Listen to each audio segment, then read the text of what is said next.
Hello, yes, I have a pineapple on my head, but as you can see, I'm cooling down at the gym now because I just did my session and it took less than yesterday. Yesterday it took like 3.5 hours to get through because I was honestly struggling. We all have good days, bad days, peaks and troughs, but it's getting through the troughs that make us like a strong person, and they build our character and they show us that we want it bad, but it's not go hard, go home. It's called smart programming. And yeah, so I took that into consideration, took longer rests, and drank like 3 liters of water while I was training. But anyway, today's topic, I got a message today from someone, a client, saying I'm gonna go for a DEXA test today. Why? Why do you want a DEXA test? Like, just a lifestyle client, not a competing client, nothing. But even if it was competing, like, what the hell is a DEXA test gonna do? You cannot read muscle mass unless you get dissected and pull out the muscle and then weigh it and then be like, oh, okay, this person has this many kilos of muscle. Like, you just can't. I actually did an experiment for myself before my Arnold's comp, before I started my cut, when I was on lots of carbs, very hydrated, blah, blah, blah. I got an DEXA test. And of course it's going to say that I have a lot of muscle mass because 1, it's full of glycogen, and 2, glycogen carries with it 1 gram carries with it 3 grams of water. So that is showing that I have a higher percentage of muscle mass. And get this right, I went from 57 kilos, I went from 55 or 56 kilos, because that's where I usually stay at, to 47 kilos. And you could not pinch my skin by the end of it. And guess what?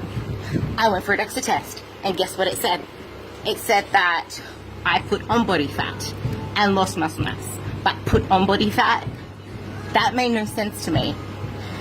Like, it's a given that you will lose some lean muscle when you're in a diet that drastic, but the fact that it said that I put on body fat is ridiculous. Like, and also the percentage, like, there's a smaller version of you, so it's gonna probably say that you have a higher body fat percentage compared to your whole mass, because if you're not in that same state of eating a lot of glycogen and you're not as hydrated, or even if it's like you're carb depleting or something, you are not going to have an accurate body fat measure.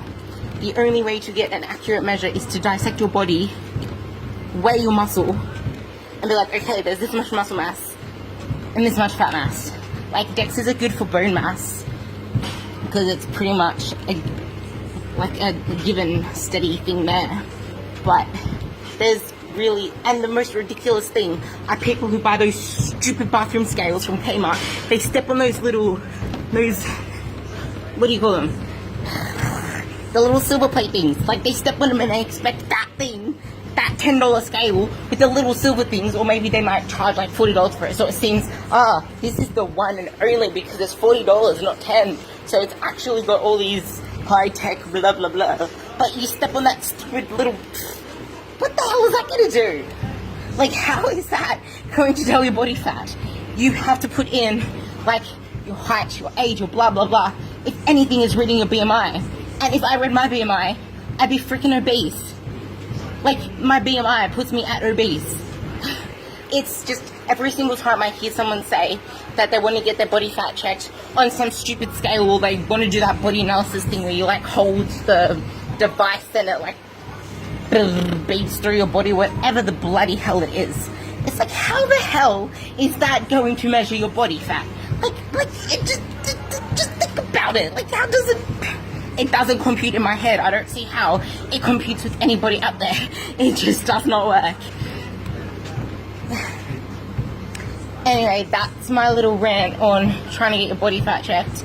I'm going to post some information with this video that I've collected. I have a lot more because it was something that I really wanted to look into to help my clients along when they asked about it. So I just collated it all, hoping to write some blog post about it but I never got to it. I just got a heap of information. I'll post it with the video. If you have any other follow-up questions, put them down below. But honestly, like, what the hell? Stepping on a scale, how is that gonna know how much muscle mass and freaking fat mass you have? Like, it does not compute in my head.